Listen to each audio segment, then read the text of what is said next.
Hare Krishna. Hare Krishna, you the first. Yeah. Brilliant. Okay. I'm glad I got the right number. Yeah. I think so. I hope so too. I think this is right. Yeah, it's a minefield, really, isn't it now? Yeah. Nothing's so simple. Yeah. Hare Krishna. Hare Krishna.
Hare Krishna.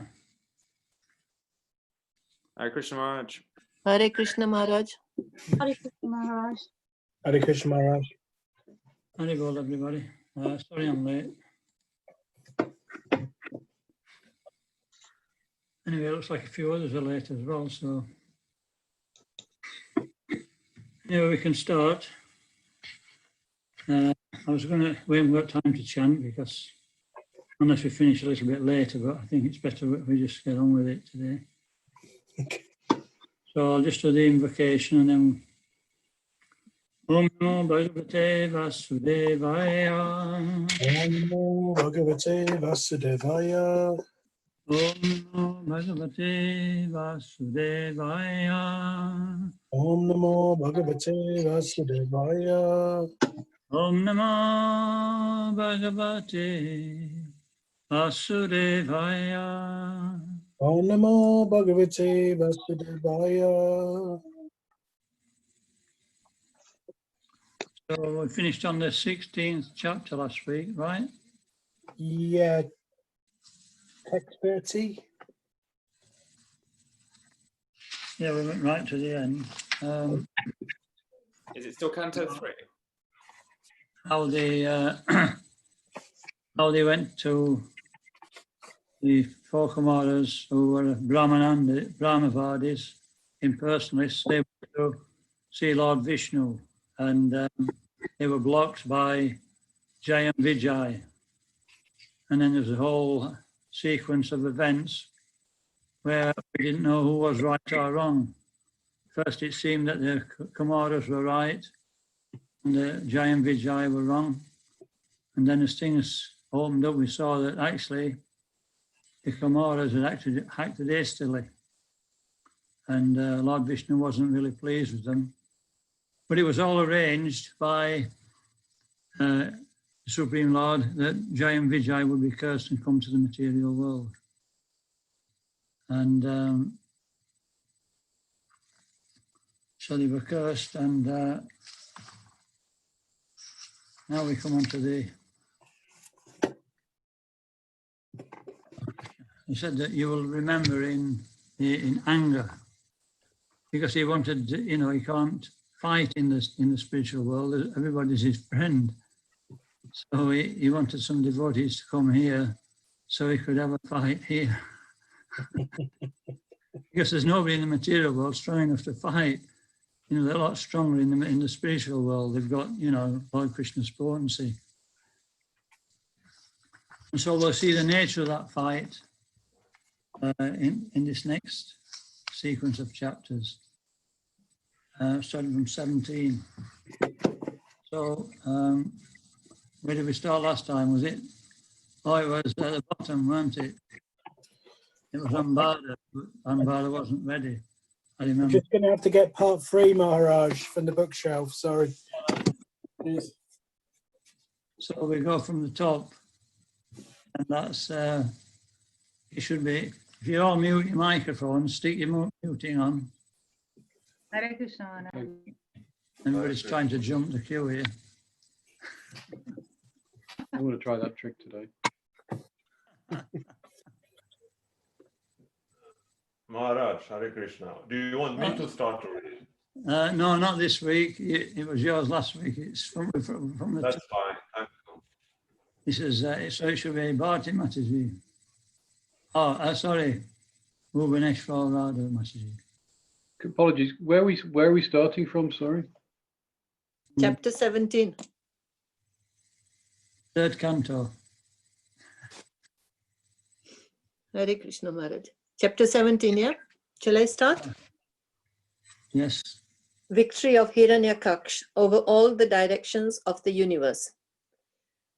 Sri Maitra said, the demigods, the inhabitants of the higher planets, were freed from all fear upon hearing the cause of the darkness explained by Brahma, who was born from Vishnu. Thus they all returned to their respective planets. The virtuous Lady Diti had been very apprehensive of trouble to the gods from the children in her womb, and her husband predicted the same. She brought forth twin sons after a full 100 years of pregnancy. On the birth of the two demons, there were many natural disturbances, all very fearful and wonderful in the heavenly planets, the earthly planets, and in between them. There were earthquakes along the mountains on the earth, and it appeared that there was fire everywhere. Many inauspicious planets like Saturn appeared, along with comets, meteors, thunderbolts.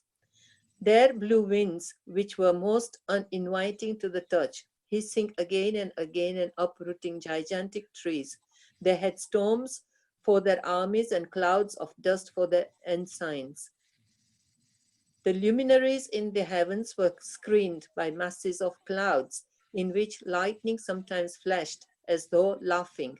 Darkness reigned everywhere, and nothing could be seen. The ocean with its high waves wailed aloud as if stricken with sorrow, and there was a commotion among the creatures inhabiting the ocean. The rivers and lakes were also agitated, and lotuses withered. Misty halos appeared around the sun and the moon during solar and lunar eclipses again and again. Claps of thunder were heard even without clouds, and sounds like those of rattling chariots emerged from the mountain caves. In the interior of the villages, she-jackals yelled portentously, vomiting strong fire from their mouths, and jackals and owls also joined them with their cries. Raising their necks, dogs cried here and there, now in the manner of singing and now of wailing. Okay. So sounds like Manchester on Saturday night. And so who's next? Goridas. So these are the omens, the auspicious omens. And that's the first part of this, what we're reading. It'll be talking about, you know, this is the time of the appearance of the two great demons, Hiranyaksha and Hiranyakashipu.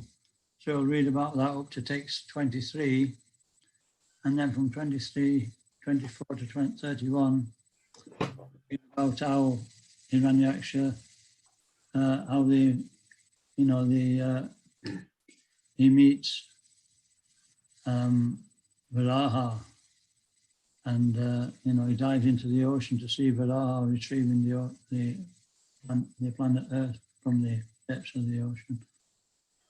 So carry on. Maras, from your understanding, were they born actually on Earth planet, or was it some heavenly planets? Because it says that she had them in the womb for 100 years. Is that? Yeah. Yeah, because she didn't want to. She knew what, you know, they would cause a lot of grief for everybody when they came out. So she tried to, you know, prevent as much as possible. Isn't it different yuga as well, so that time is longer? Yeah, I mean, I don't know exactly when it was, but it was in the Varaha. So that's right at the beginning when the Kumaras appeared. So, you know, people used to live for 100,000 years. So 100 years in the womb is maybe about right, you know. I don't know. Okay.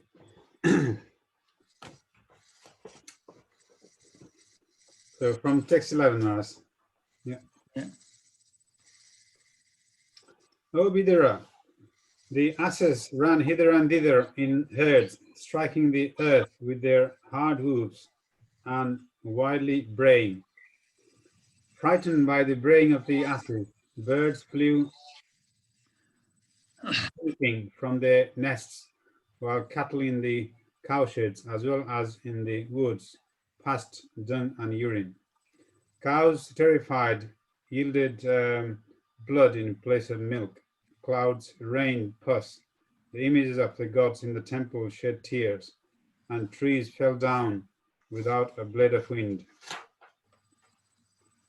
Ominous planets such as Mars and Saturn shone brighter and surpassed the auspiciousness, ones such as Mercury, Jupiter, and Venus, as well as a number of lunar mansions, taking seemingly retrograde courses. The planets came in conflict with one another.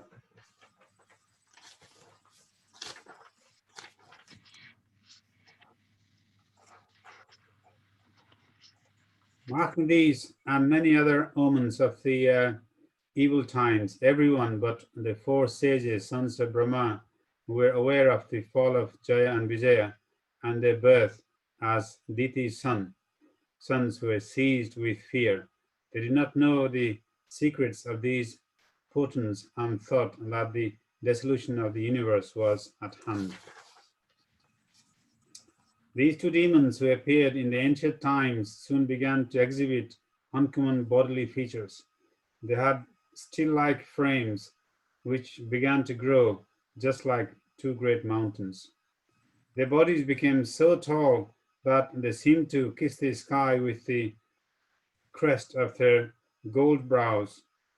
They blocked the view of all directions, and while walking shook the earth at every step. Their arms were adorned with brilliant bracelets, and they stood as if covering the sun with their waists, which were bound with excellent and beautiful girdles. Kashyapa Prajapati, the creator of the living entities, gave his twin sons their names. The one who was born first, he named Hiranyaksha, and the one who was first conceived by Diti, he named Hiranyakashipu. So Hiranyakashipu was the eldest, but he was born second. So, you know, in the West, the firstborn is considered the oldest. Well, actually, it's the one who's conceived first, and that was Hiranyakashipu. So Hiranyaksha followed him into the womb.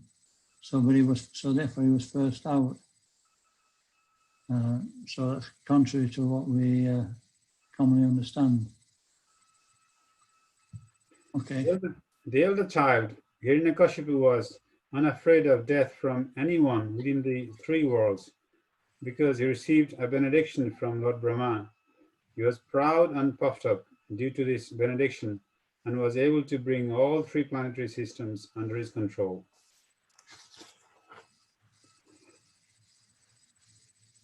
Don't you carry on, Maras? Just do the next one and then we'll... His younger brother, Hiranyaksha, was always ready to satisfy his elder brother by his activities. Hiranyaksha took a club on his shoulder and traveled all over the universe with a fighting spirit just to satisfy Hiranyakashipu. Okay.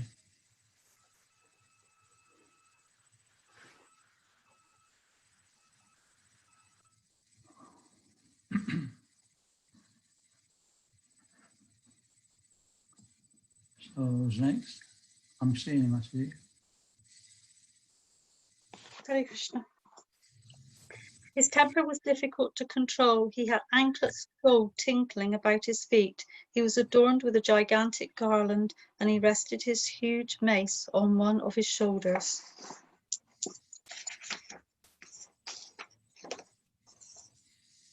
His mental and bodily strength, as well as the boon conferred upon him, had made him proud. He feared death at the hands of no one, and there was no one checking him. The gods, therefore, were seized with fear at his very sight, and they hid themselves even as snakes hide themselves for fear of Garuda. On not finding Indra and the other demigods, who had previously been intoxicated with power, the chief of the Daityas, seeing that they had all vanished before his might, roared loudly. After returning from the heavenly kingdom, the mighty demon, who was like an elephant in wrath, for the sake of sport, dived into the deep ocean, which was roaring terribly.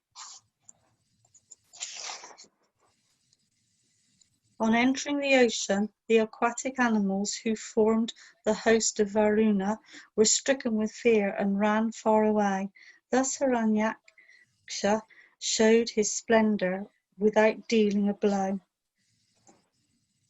Moving about in the ocean for many, many years, the mighty Hiranyaksha spoke to the gigantic wind, tossed waves again and again with his iron mace, and reached Vibhavari, the capital of Varuna. Thus he reached the Vihavara, the home of Varuna, the Lord of Vara, Vivavali. Vivavara, thank you, the home of Varuna, the Lord of the aquatic animals, and the guardian of the lower regions of the universe, where the demons generally reside. He fell there at the latter's feet, like a low-born man, and to make fun of him, he said with a smile, "Give me battle, O Supreme Lord."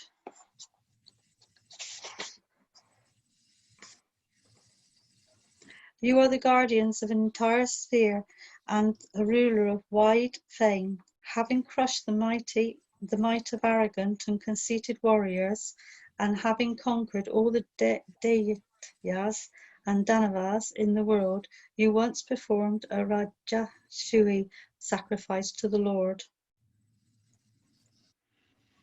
Thus mocked by an enemy whose vanity knew no bounds, the worshipful Lord of the waters waxed anger. But by dint of his reason, he managed to curb the anger that had sprung up in him, and he replied, "O dear one, we have now desisted from warfare, having grown too old for combat." Do you want me to read the next one? You are, Yeah. yeah, you are Yeah. so skilled in war that I do not see anyone else than the most ancient person, Lord Vishnu, who can give satisfaction in battle to you. Therefore, O chief of the Zuras, approach him, whom even heroes like you mention with praise. Okay. Want me to read the last one? No, you can just stop there. Oh, there's one more. Yeah, just read the last one then. Varuna continued, "On reaching him, you will be rid of your pride at once and will lie down on the field of battle surrounded by dogs for eternal sleep. It is in order to exterminate wicked fellows like you and to show his grace to the virtuous that he assumes his various incarnations like Varaha." Hare Krishna. So that's the nature of a demon. You know, even though, you know, innocent people don't want to fight, they want to fight with them, you know. It's just like, there's no reason but their own sense gratification. And I think we can all, I mean, when I was at school, there were people like that, you know, they just wanted to bully everybody. So it's really demoniac. This is setting the scene. But, you know, an intelligent person like Varuna, he's not an ordinary person, he's a demigod. He could, you know, he felt like probably lashing out at Hiranyaksha, but he knew that he wasn't actually capable of actually defeating him, so he actually controlled himself and saw that, you know, that eventually he'll be put to shame by the Supreme Lord, so he was patient. So that's what we have to do as Vaishnavas sometimes, as devotees. We're intimidated, but we have to, you know, see that we have to be patient. Prabhupada mentions that many times. Sometimes we have to, Narada Muni has to glorify, you know, demons like, was it Kamsa, in order to actually fulfill the role of that particular pastime. Okay, so we can go on to now, we can go on to the action. And I think it's Haridas next. You can read Haridas from text 1 to 9, and then, or vice versa. And Catherine can read, and you can read 10 each.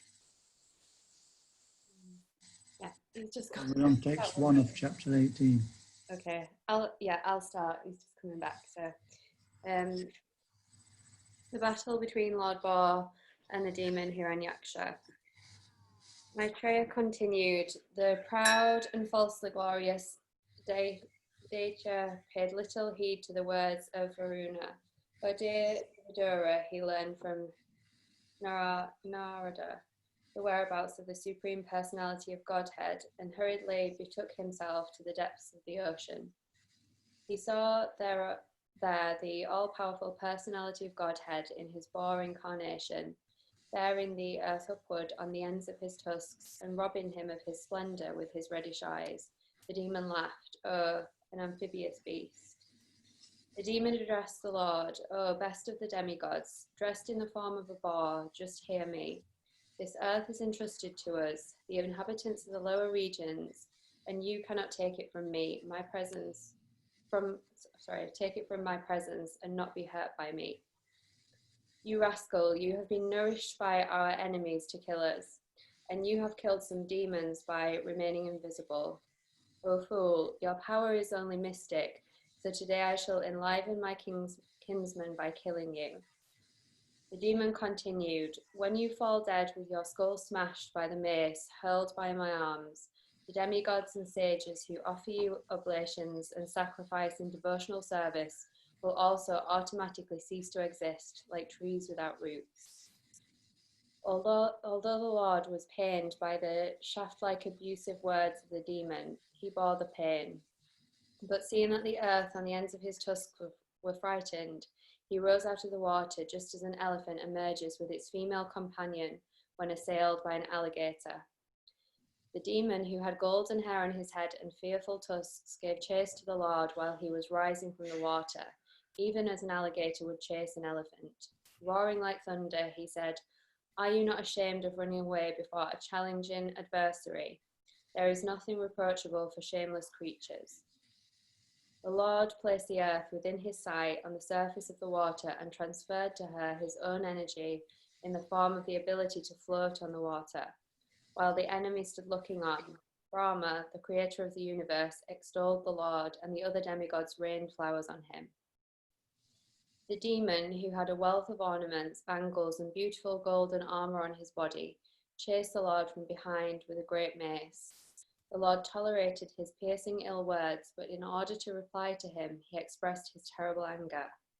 The Personality of Godhead said, "Indeed, we are creatures of the jungle, and we are searching after hunting dogs like you. One who is freed from the entanglement of death has no fear from the loose talk in which you are indulging, for you are bound up by the laws of death."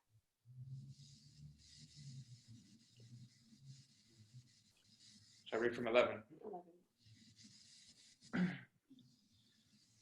Certainly we have stolen the charge of the inhabitants of Rasatal and have lost all shame. Although bitten by your powerful mace, I shall stay here in the water for some time because, having created enmity with a powerful enemy, I now have no place to go. You are supposed to be the commander of many foot soldiers, and now you may take prompt steps to overthrow us. Give up all your foolish talk and wipe out the cares of your kith and kin by slaying us. One may be proud, yet he does not deserve a seat in an assembly if he fails to fulfill his promised word. Sri Maitreya said, "The demon, being thus challenged by the Personality of Godhead, became angry and agitated, and he trembled in anger like a challenged cobra.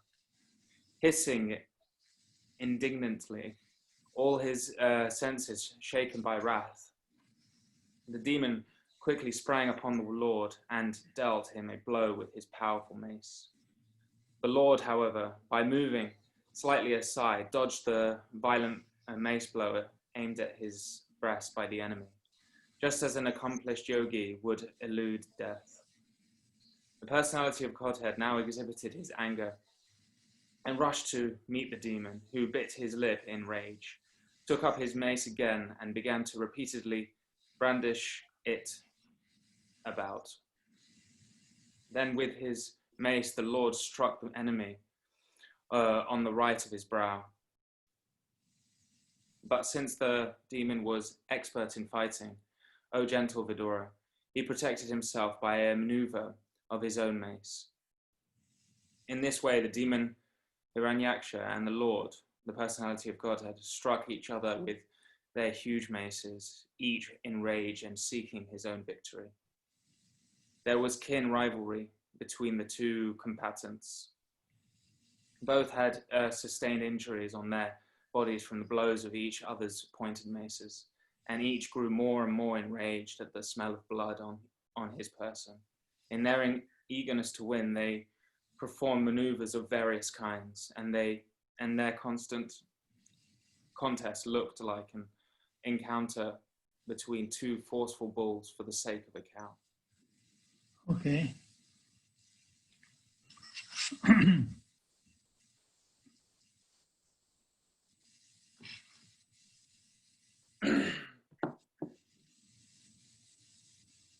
So, you know, God's a person.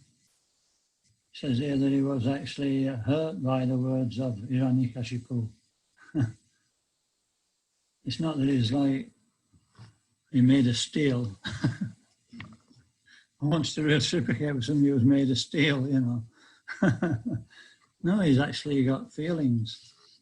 And that helps us to develop devotion, that we can, it's, you know, it's not like a schoolmaster or whatever you do, you know. I mean, when I was at school, it weren't like it is now. The only reciprocation we got with a schoolmaster was a clip around the ear hole. That was true, you know. But nowadays it's a little bit more civilized, so I understand. But yeah, we can remember that Krishna's a person, and just as we're pleased when somebody reciprocates nicely, he's pleased. That's how simple bhakti is. So we have to, you know, really develop that mode. There's a friend. He's a friend in the heart. And we, you know, good friends, even though they make so many mistakes, they might even, you know, argue and, you know, fight over certain things, but they still remain friends because there's a deeper connection. So even though, you know, we're not properly situated, we have to, you know, still try and develop that first service, dasya, serve, then, you know, serve in a friendly mood, serve in a loving mood, and then we'll see how Krishna is actually the friend who is helping us in our Krishna consciousness.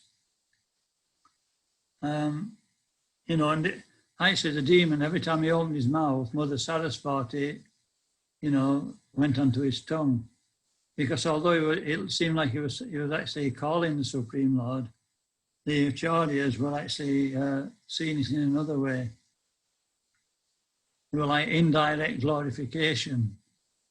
Can there be criticism? It is text 7. Can there be criticism of those who are merciful and modest? Or the demon criticized himself? Is this sense for me a demon dedicated to my own pleasure, devoid of shame? And then in text 8,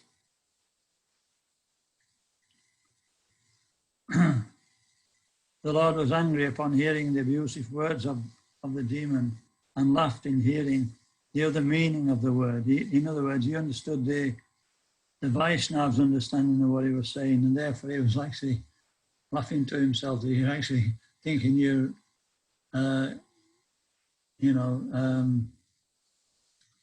what's the word, disrespecting me, but you're actually glorifying me.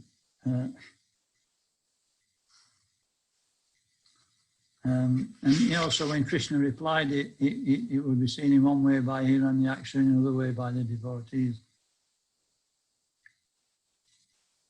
Okay, anything else? So, you know, this is all in the purports, how these actual vile words by Hiranyaksha were actually seen by Vishwanath Chakravarti Thakur. He saw them in a glorification way. So, you know, one person sees black where another person sees white. A devotee sees differently than what a materialist will. And when he, you know, when he was going to fight Hiranyaksha,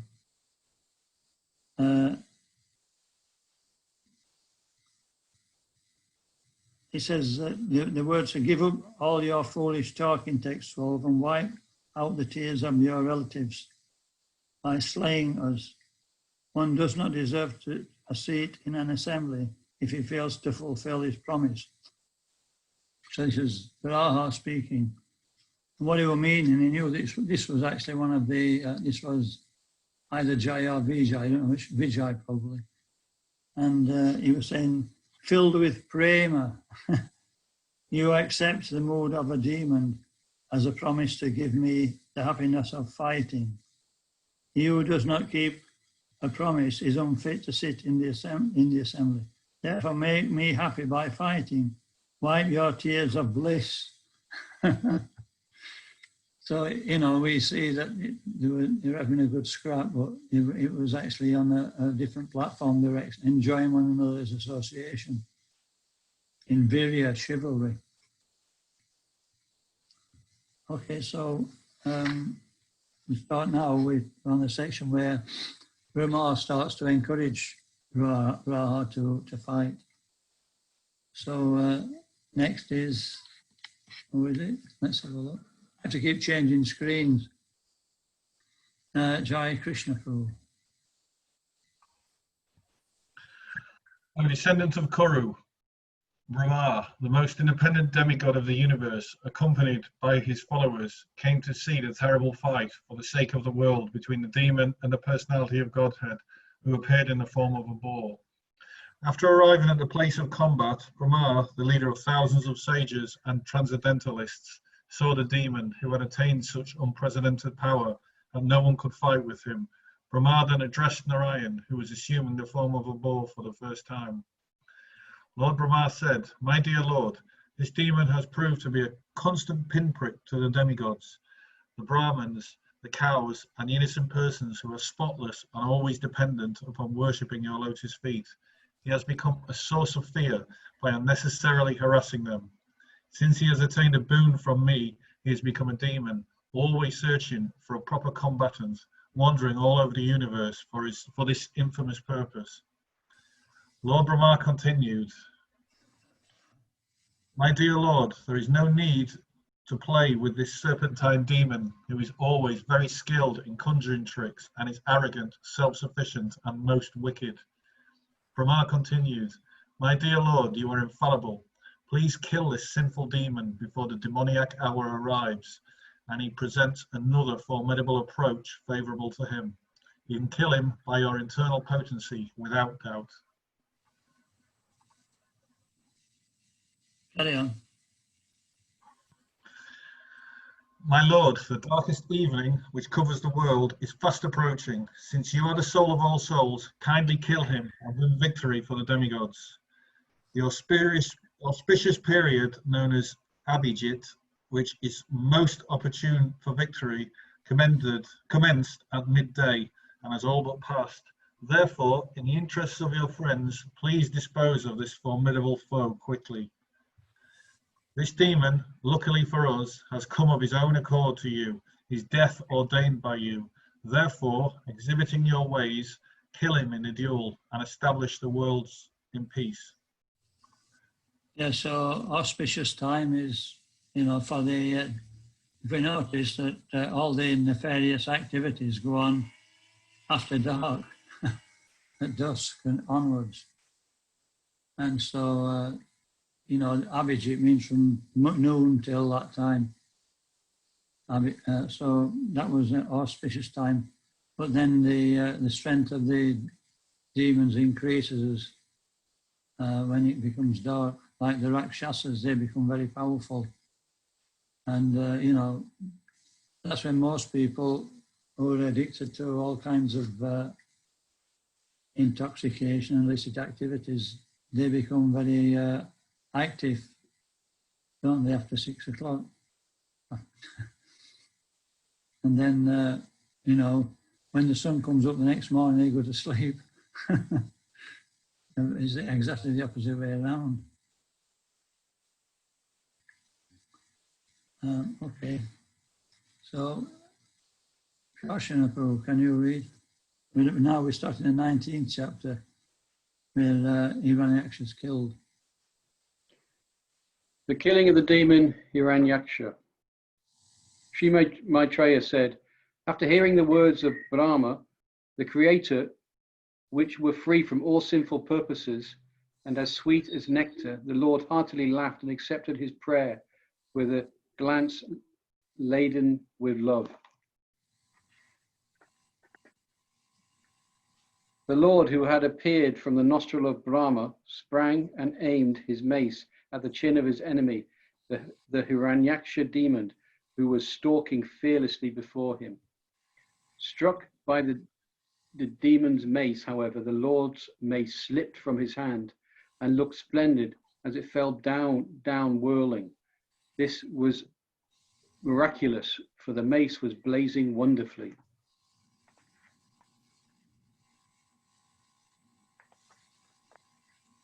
As the Lord's mace fell to the ground and a cry of alarm arose from the witnessing crowd of gods and rishis, the personality of Godhead acknowledged the demon's love of righteousness and therefore invoked his Sudarshan disc. As the discus began to revolve in the Lord's hand, and the Lord contended at close quarters with the chief of his Vaikuntha attendants, who had been born as Hiranyaksha, a vile son of Diti, there issued from every direction strange expressions uttered by those who were witnessing from airplanes. They had no knowledge of the Lord's reality, and they cried, "May victory attend you. Pray dispatch him. Play no more with him." The demon, who had fearful tusks, stared at the personality of Godhead as though to burn him. Springing into the air, he aimed his mace at the Lord, exclaiming at the same time, "You are slain." O saintly Vidura, while his enemy looked on, the Lord in his boar form, the enjoyer of all sacrificial offerings, playfully knocked down the mace from his left foot, even as it came upon him with the force of a tempest. One more, isn't it? We can change over now. She's not here right now, so we'll have to move on to the next. Yeah, what you put on then? Carry on. Let's carry on. Let's do one more. Well, if she's not there, you can do it. I'll Anyway, do it. we'll move on. We can add her later. Yeah, better. Yeah, we'll get it back on later. So it's on Barda now.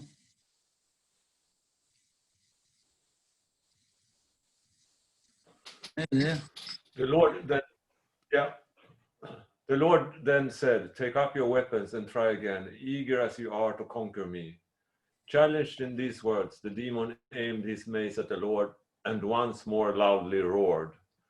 When the Lord saw the mace flying toward him, he stood firmly where he was and caught it with the same ease as Garuda, the king of birds, would seize a serpent. His valor thus frustrated, the great demon felt humiliated and was put out of countenance. He was reluctant to take back the mace when it was offered by the personality of Godhead. He now took a trident, which was as rapacious as a flaming fire, and hurled it against the Lord, the enjoyer of all sacrifices, even as one would use penance for malevolent purpose against a holy Brahmana. Hurled by the mighty demon with all his strength, the flying trident shone brightly in the sky. The personality of Godhead, however, tore it to pieces with his discus Sudarsana, which had sharp-edged rim, even as Indra cut off a wing of Garuda. The demon was enraged with his trident, was cut to pieces by the discus of the personality of Godhead. He therefore advanced towards the Lord and, roaring aloud, struck his hard fist against the Lord's broad chest, which bore the mark of Srivatsa. Then he went out of sight. Hit in this manner by the demon, O Vidura, the Lord who appeared as first bore and did not feel the least quaking in any part of his body, any more than an elephant would when struck with a wreath of flowers. The demon, however, employed many conjuring tricks against the personality of Godhead, who is the Lord of Yoga Maya, At the sight of this, the people were filled with alarm and thought that the dissolution of the universe was near. Fierce winds began to blow from all directions, spreading darkness occasioned by dust and hailstorms. Stones came in volleys from every corner as if they were thrown by a machine gun. The luminaries in the outer space disappeared due to the sky being overcast with masses of cloud, which were accompanied by the lightning and thunder. The sky rained pus, hair, blood, stool, urine, and bones. Okay.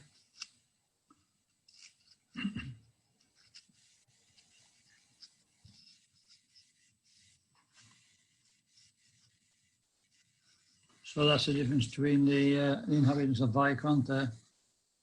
They all have the same bodily features. And, you know, you can only tell the difference by the Srivatsa.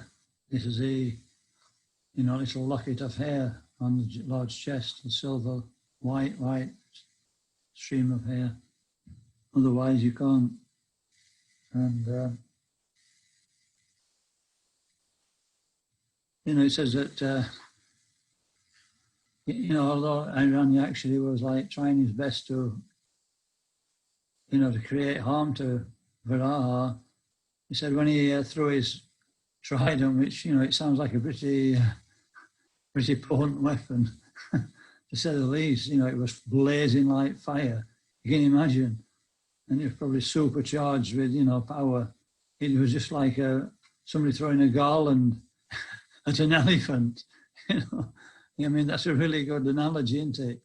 You throw a garland at an elephant, what's it going to do?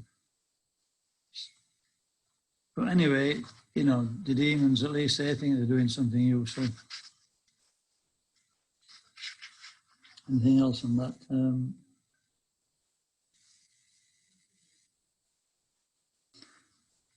Yeah, it must have been quite, you know, when we read it, we're sat in our own home on the sofa, you know, and it's just like, oh, so what, you know?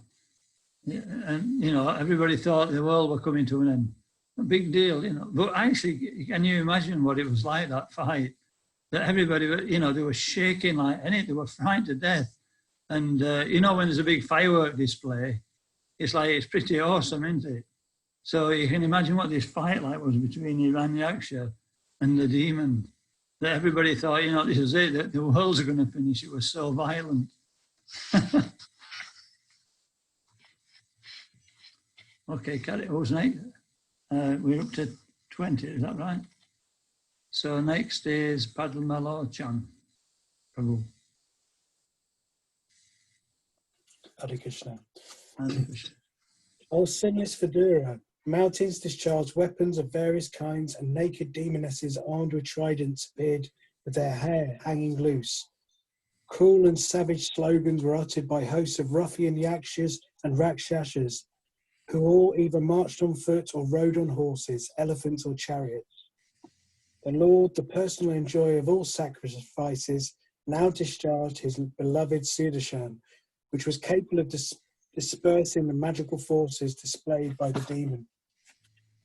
At that very moment, a shudder suddenly ran through the heart of Diti, the mother of Hiranyaksha. She recalled the words of her husband Kasyapa, and blood flowed from her breasts. When the demon saw his magic forces dispelled, he once again came in the presence of the personality of Godhead, Keshava, and full of rage tried to embrace him with his arms to crush him. But to his great amazement, he found the Lord standing outside the circle of his arms. It's like a cartoon, isn't it? You know, sometimes you see that. Where's it come? So there's meaning in that. Like I say, we cannot catch the Lord by material means. That's really the purport saying. You know, Hiranyaksha, he's thinking that, you know, the material power is everything. He doesn't appreciate a higher nature. Oh. Do you want me to carry on, Maharaj? Yeah. The demon now began to strike the Lord with his hard fists, but Lord Adoxaja slapped him in the root of the ear, even as Indra, the Lord of the Maruts, hit the demon Vritta. Though struck indifferently by the Lord, the conqueror of all the demons' body began to wheel. His eyeballs bulged out of their sockets, his arms and legs broken, and the hair on his head scattered. He fell down dead, like a gigantic tree uprooted by the wind.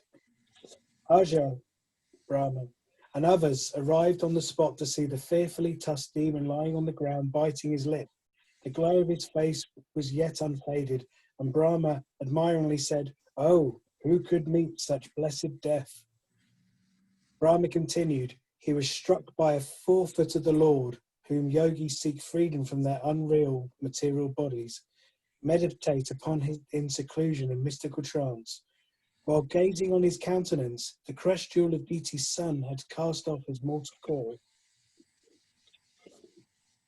These two personal assistants of the Supreme Lord, having been cursed, have been destined to take birth in the demoniac families. After a few such births, they will return to their own positions." Okay. Yep. So you said that usually when the soul leaves the body, the effulgence of the body just wanes until it's just like, you know, there's no effulgence there, just like a piece of wood. And but it says that he was still glowing. And he said the reason that even though the soul had left, it was because Varaha's foot was touching his body, and he was, and you know, he was keeping it spiritually enlivened like that. That reminds me, actually, when I was in Vrindavan, it must have been 1990 or something like that, or not long after. It was breakfast time, and I skipped breakfast. I was in my room, and then these devotees came and said, "Come, we have to go to a funeral." And you know, I thought, well, I don't want to go to a funeral. But anyway, I decided I started following them, and they were taking this devotee who had left his body in the night to the burning ghat. But we went to visit the burning ghat, and then we about turned, and we went to another place with the bus station, and we all got on a bus and followed the body to Vrindakund. And this was like a special devotee who all his life had been looking after Vrindadevi and arranging for a whole temple to be, not temple, but, you know, what do you call it? Shrine to be, a temple, in fact, yeah, for Vrindadevi. And, you know, it went on and on into afternoon. I hadn't eaten anything, and I realised I was fasting.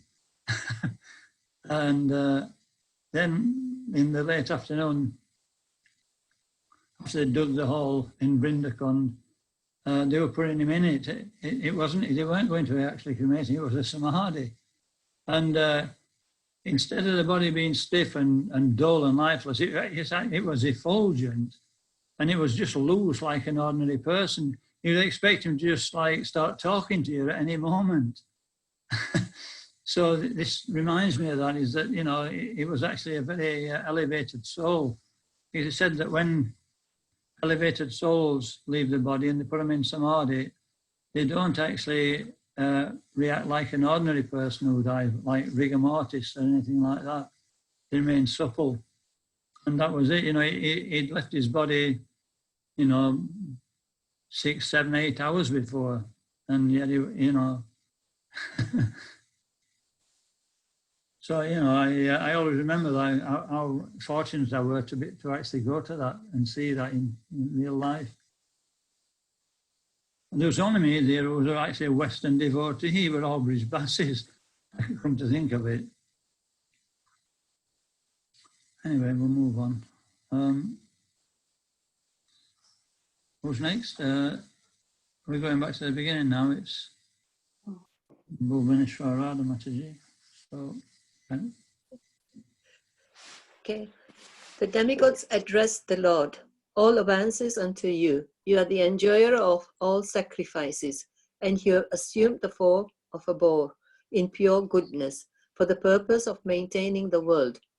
Fortunately for us, this demon who was a torment to the worlds has been slain by you. And we too, O Lord, are now at ease in devotion to your lotus feet. Sri Maitreya continued, after thus killing the most formidable demon, Hiranyakaksh, the Supreme Lord Hari, the origin of the boar species, returned to his own abode, where there is always an uninterrupted festival. The Lord was praised by all the demigods, headed by Brahma. Maitreya continued, my dear Vidura, I have explained to you the personality of Godhead's coming down as the first boar incarnation and killing in a great fight a demon of unprecedented prowess, as if he were just a plaything. This has been narrated by me as I heard it from my predecessor, spiritual master. Sri Sutta Goswami continued, my dear Brahman, Satta Vidura, the great devotee of the Lord achieved transcendental bliss by hearing the narration of the pastimes of the Supreme Personality of Godhead from the authoritative source of the sage Kosarava, that's Maitreya, and he was very pleased. What to speak of hearing the pastimes of the Lord, whose chest is marked with Srivatsa? People may take transcendental pleasure even in hearing of the works and deeds of the devotees whose fame is immortal. The personality of Godhead delivered the king of the elephants, who was attacked by an alligator and who meditated upon the lotus feet of the Lord. At that time, the female elephants who accompanied him were crying, and the Lord saved them from the impending danger. What grateful soul is there who would not render his loving service to such a great master as the personality of Godhead? The Lord can be easily pleased by spotless devotees who resort exclusively to him for protection, though the unrighteous man finds it difficult to propitiate him. O Brahmanas, anyone who hears, chants, or takes pleasure in the wonderful narration of the killing of the Hiranyakaksh, demon by the Lord, who appeared as the first boar in order to deliver the world, is at once relieved of the results of sinful activities, even the killing of a Brahman. This most sacred narrative confers extraordinary merit, wealth, fame, longevity, and all the objects of one's desire. On the field of battle, it promotes the strength of one's vital organs and organs of action. One who listens to it at the last moment of his life is transferred to the supreme abode of the Lord, O dear Sonaka. So, thus end the back to the end of the purports of the third canto, 19th chapter of Srimad Bhagavatam, entitled The King of the Demon Hiranyaksha. So, this purport, I'll read it for you because it's very instructive, because this particular translation is explaining that this most sacred narrative confers extraordinary merit, wealth, fame, and longevity. These are all material boons. So why would we want a material boon by reading this? So in the purport it explains, devotees are generally attracted to the narratives of the pastimes of the Lord, and even though they do not prosecute austerities or meditation, this very process of hearing attentively about the pastimes of the Lord will endow them with innumerable benefits, such as wealth, fame, longevity, and other desirable aims of life. If one continues to hear Srimad Bhagavatam, which is full of narratives of the pastimes of the Lord, at the end of life, one is sure to be transferred to the eternal transcendental abode of the Lord. Thus, hearers are benefited both ways, in both ultimately, and as long as they are in the material world. That is the supreme sublime result of engaging in devotional service. The beginning of devotional service is to spare some time and listen to Srimad Bhagavatam from the right source. The Lord Chaitanya Mahaprabhu also recommended 5 items of devotional service, namely to serve devotees, to chant Hare Krishna, to hear Srimad Bhagavatam, to worship the deity, and to live in a place of pilgrimage. Just performing these 5 activities can deliver one from the miserable conditions of material life. Yes, so we don't lose anything, when we take to devotional service. We only gain even longevity, if Krishna sees that it's beneficial to have a long life, he'll change the course of our destiny so we have a long life. Like that. If he wants us to have a short life, we'll have a short life. But, usually we can have, it says in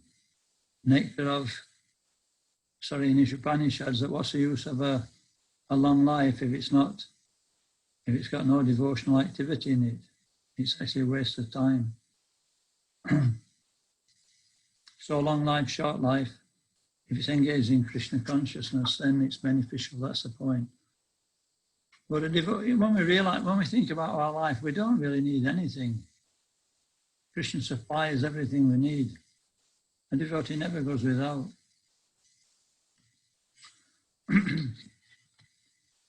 So that's just by hearing Srimad Bhagavatam and following this process.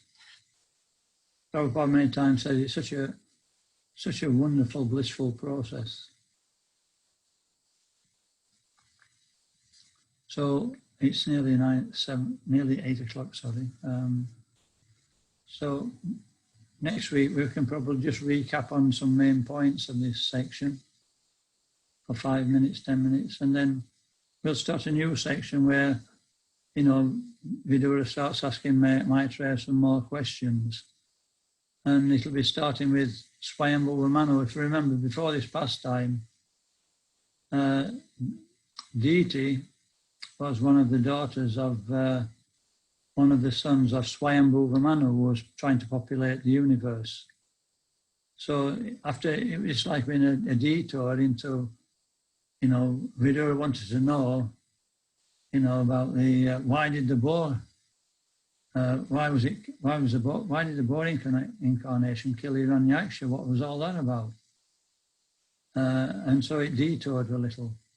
And so we'll come back to the main point about the creation of the universe. Well, what was Swayambhuva's Swayambhuva Manu's duty? He's like the lawmaker for mankind. And so it'll start talking about how even Swayambhuva Manu is a family man. And he had children and he had to actually do his duty, even as a great devotee. And so he wanted to marry his daughter, Devahuti, who would become manageable age. And so this pastime is very, very nice. It leads on to the how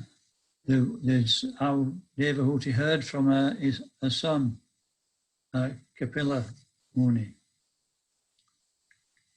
And Kapila Muni, for many chapters, speaks about the process of devotional service. Okay. So any comments or questions on that? If not, then we'll take some time out to get ready for Sunday, if anybody's joining for the Sunday Bhakti Shastri. Otherwise, we'll see you all next week. Hare Krishna. Hare Krishna Maharaj. Thank you. Hare Krishna Maharaj. Thank you. Thank you. Hare Krishna.